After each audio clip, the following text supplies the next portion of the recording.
Hey, what's up, Hoosier Nation? Great to be back here with you. I'm Rhett Lewis, former IU football player and current color analyst here for the IU Radio Network with my buddy Don Fisher up on the broadcast. Looking forward to getting back to Bloomington here, actually heading out tonight, and I'll be in Bloomington tomorrow morning and ready to rock and roll for the game on Saturday at noon. Excited for this week's edition of IU Football Live. With you, of course, on the Indiana Football X account and on the IU Athletics YouTube page, where you can submit your questions and comments. We're going to get to those later in the show. Big matchup here. Playoff mode for IU. 4 opportunities to win games, to play a 13th game that starts this week at noon at the Rock. And this team needs your support. And they are ready to rock and roll over the final quarter of this season. And we're going to get into the Wisconsin preview here in a little bit, give you some names to know. But first up, we've got a very special guest with us once again here this week. It's Indiana wide receiver DeKeese Carter, who is here with us, transferring into his first year at IU from Fordham. DeKeese, what's up, my friend? How are you? Hey, what's going on? How you doing? I'm doing well. Oh, man. Great to be here with you. Great to chat with a big-time playmaker. As we saw last week, of course, DeKeese and Brendan Sorsby combining for the 90-yard touchdown on that second drive to open the scoring against Penn State. Longest IU passing touchdown since the 90s, since 1993. So glad to get that monkey off the back and get one of those big-time plays in the bag, man. Congratulations on that play. Obviously, the result not ultimately what we wanted, but still plenty to build on from that game. Hey, let's talk about that play here because, I was a receiver at IU in the early 2000s. Didn't play nearly as much as you're contributing right now, but I know that feeling. Like when that call comes in, right? You go out there and line up and you got an idea like, holy smokes, like this could go. Tell me inside that feeling from the moment, Brendan calls the play and what's at stake here. Right. So we actually get the plays from like the sideline. Right. So we got that in, and I was saying like during the week we would run it a little closer to the red zone. So I was shocked when we were backed up on our 10-yard line. He called it, but I wasn't mad. But I had a feeling it might be coming to me because you get those plays where you think, okay, this one's probably coming to me. So Right. I lined up, I executed pretty well. Brendan gave me a great ball, and from there it's history. So there's a lot that goes into that, into an explosive play like that, right? Obviously, call comes in from the sideline. Everybody's got to be on the same page. Everybody's got to understand, what their responsibility on that given play is. You got to get the look you want too, right? You got to make sure, for that to happen. You've got to execute your route.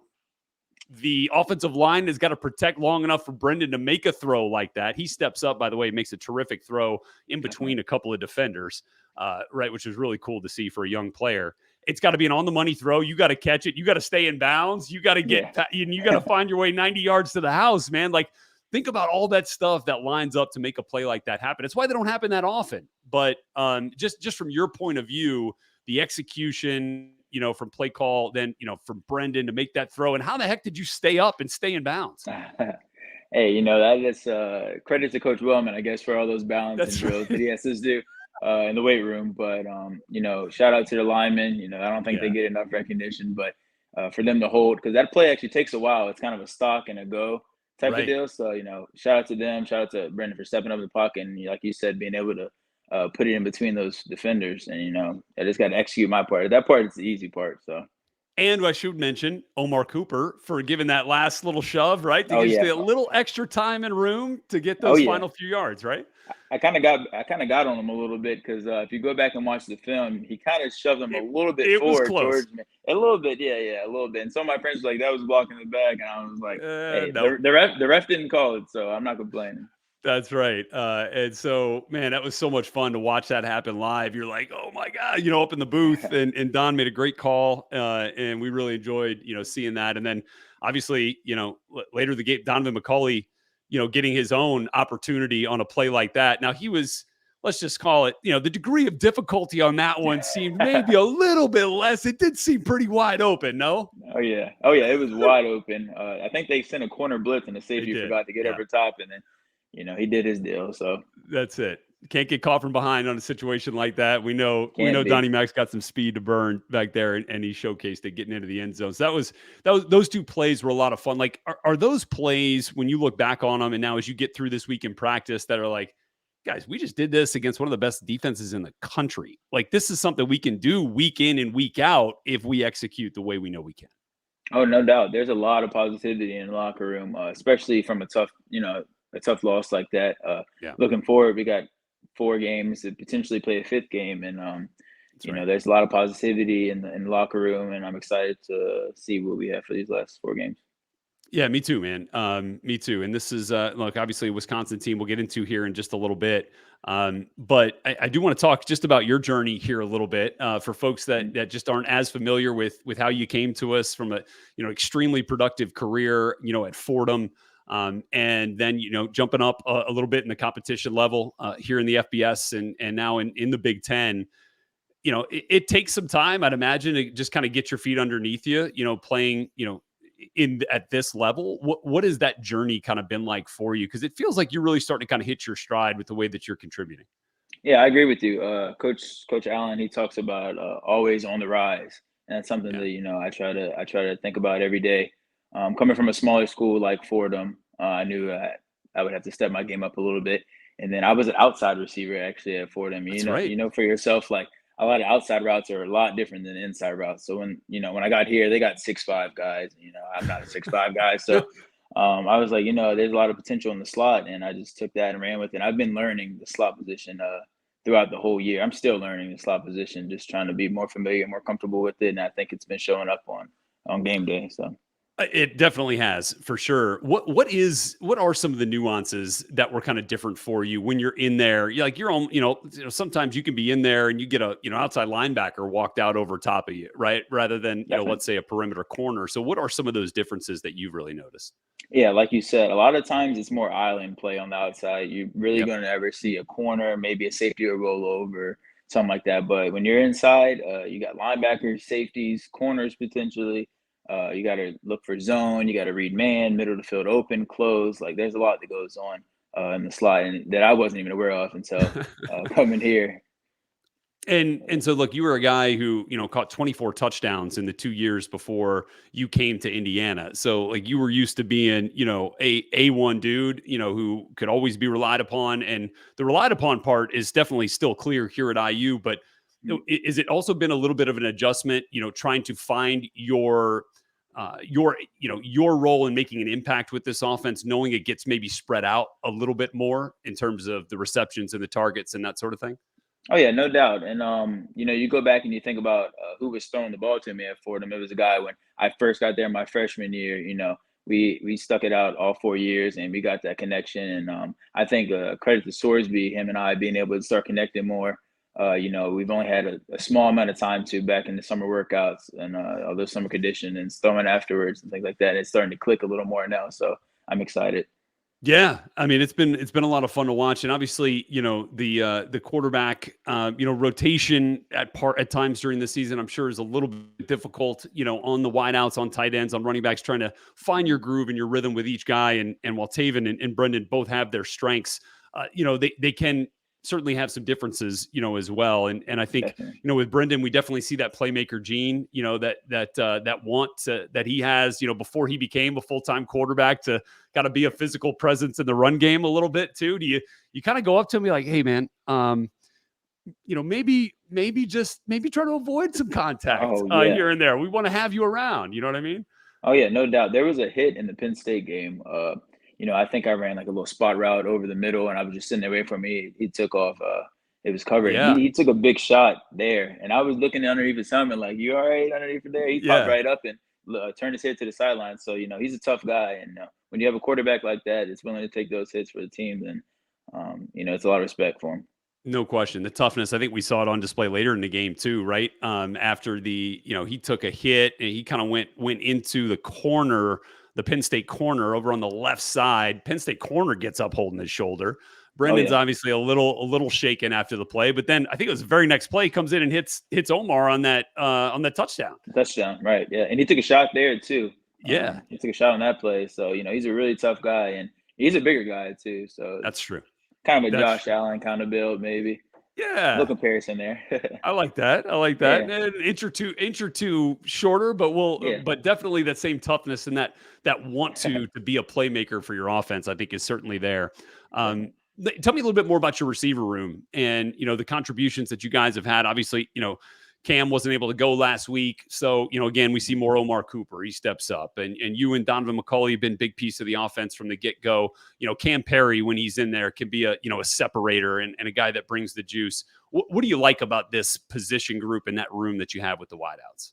I think there's a lot of variety in the room. There's a lot of different guys that do a lot of good things. Like KP, he's the backup to me, but he's always pushing me. That at any moment he can be the guy that steps in and makes those plays. His play style is a little different than mine. He's a smaller guy, but he's got speed. That's right. I think I have speed, but then he's got another gear. Yeah, another gear.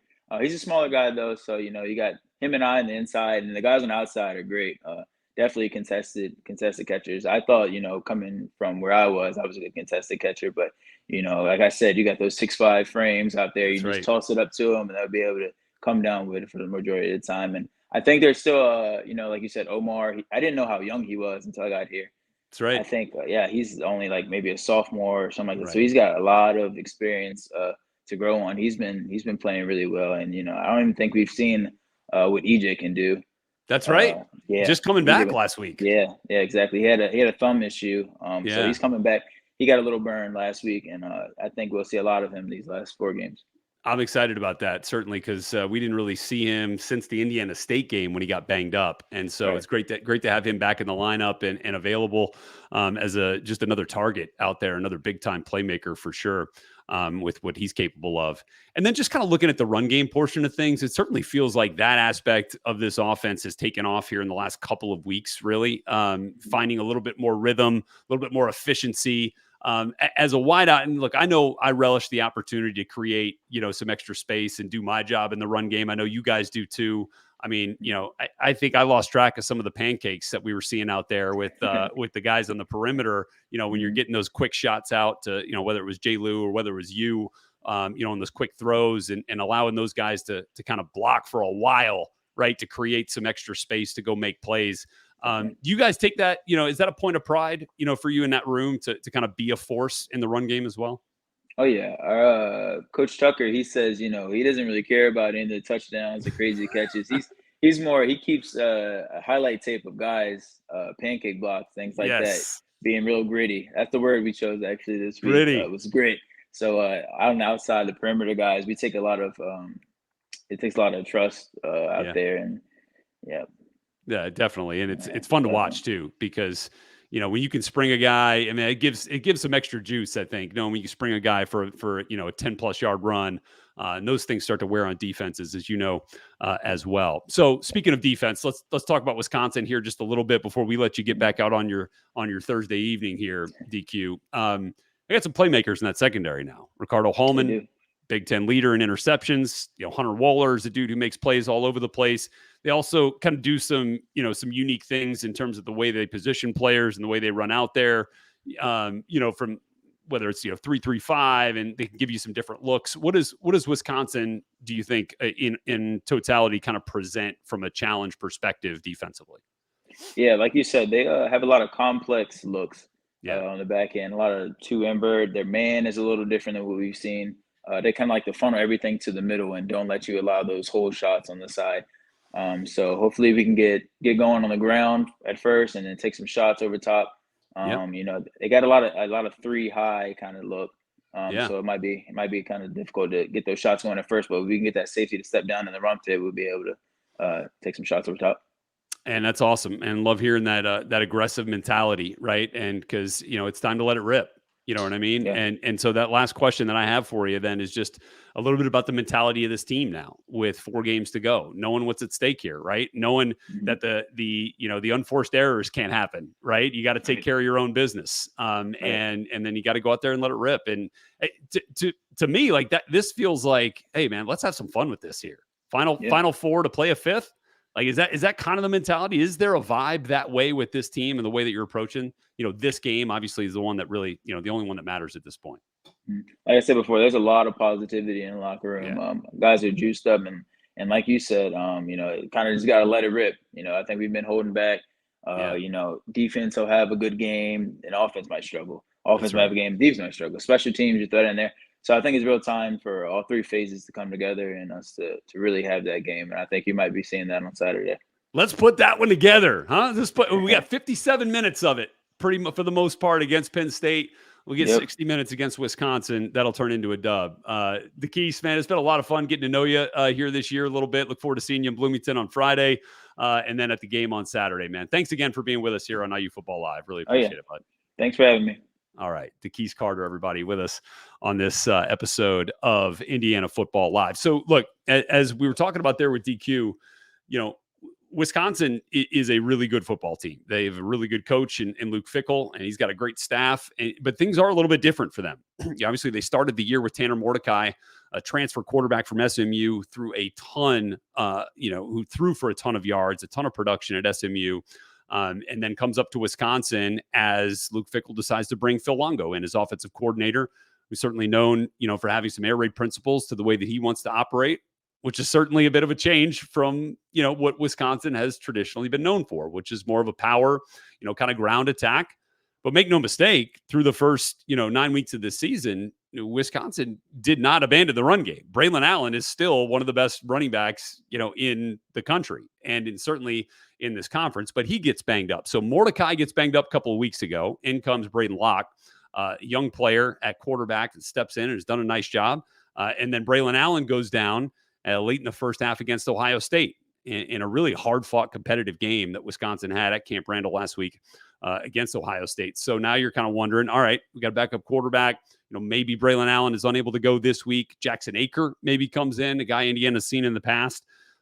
So there's definitely some injury things to deal with, some preparation things. I'm sure the coaching staff has had to deal with not knowing exactly who's going to be out there and how, Phil Longo and this offensive staff and Coach Fickell might adjust their scheme to then deal with some of those injuries, which is just kind of one of those things sometimes you got to kind of understand and kind of be flexible with on the fly.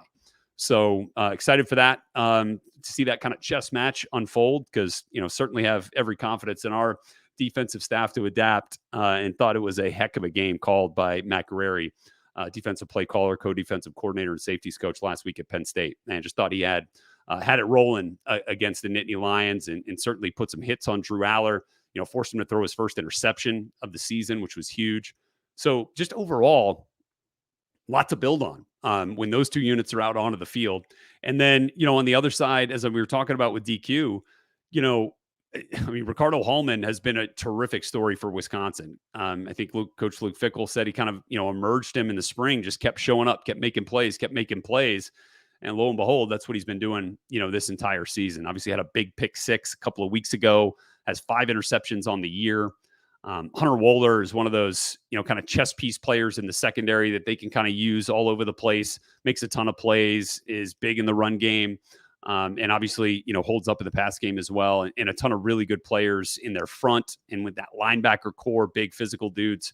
So definitely a challenge, but one that I feel like, based on what we saw against Penn State, for IU this last week, there's every opportunity to go out and win this game. And you take out some of those critical mistakes, as Coach Allen calls them, the cats, crimes against the team. And, we might be talking about a totally different story. Obviously, hindsight's 2020, and you can't erase those mistakes. But I think it does say, hey, we can point to this. If we take care of our business on Saturday at the Rock at noon Eastern time, you're going to have an opportunity, to be in this game and to make a play and to win this game and then to go on a stretch here and go on a run. Feel like that's kind of what that Penn State game left me building towards. And I know that's what these players and these coaches are working towards this week against Wisconsin. So really looking forward to that and looking forward to this opportunity for Indiana. We have the luxury of looking, beyond this game. And I know nobody else involved in the program is. It is a one-track mind. They're focused on Wisconsin and taking care of business against the Badgers. But beyond that, Illinois, Michigan State, Purdue, all great opportunities. And those are teams that, feel the same way, when they see IU on the schedule. But these are really 4 really good opportunities for this football team to generate some real momentum and to still keep their goals of playing in the postseason alive. It starts this week. All right. So I'm going to be up there in the booth with my buddy Don Fisher on Saturday morning, 11 a.m. Eastern time. We'll begin our pregame show. Game, of course, kicks off at noon, and you can check the radio broadcast out on the Varsity app from Learfield. Also available for you on SiriusXM channel 195. That's the IU radio call. And then, of course, on all of the IU radio network stations as well. Game on TV on BTN, and look forward to seeing everybody at the Rock. It's time to support this team, stand up. I know there's going to be some tributes to Bob Knight. And just lastly, before we leave, Bob Knight's one of the reasons I came to Indiana. Used to sit on the couch with my dad when I grew up in New Orleans. My dad was an IU alum, and we'd sit on Saturday mornings and watch basketball, or Saturday afternoons and watch IU basketball when it was on national TV. And if not for that interest and for that impact that he had on students that went to IU, on people who love the Hoosiers, don't know if I'd have been as interested in Indiana.